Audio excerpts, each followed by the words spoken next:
99.9% of the biggest disabilities are ones that you can't see. Everyone on this planet has a disability. But I can't necessarily look at you and see yours. In some ways, now at this stage in my life, it's a big advantage for me to have like an outward-facing challenge.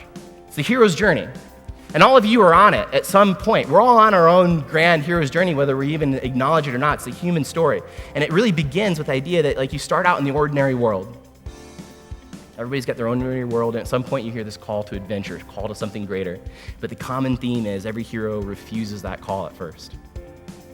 You refuse that call until you hit a point where you cross the threshold and you start on your journey, you start on your path.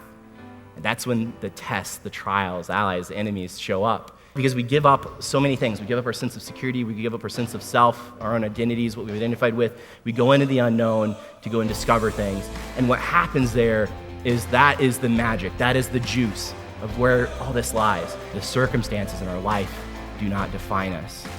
The circumstances that we're given, the challenges that we're going given, it is so much more of how we go and handle those things, what we go and do with it. And you guys are awake enough to be able to go and be those leaders out in the world to help other people deal with the same thing, which is why it is so important that you do it, that you don't hold yourself back.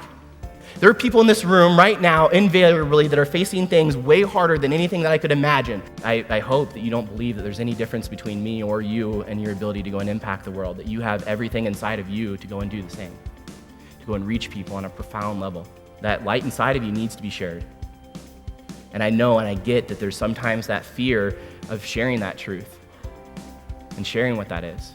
It's so critical in the world today that we need that.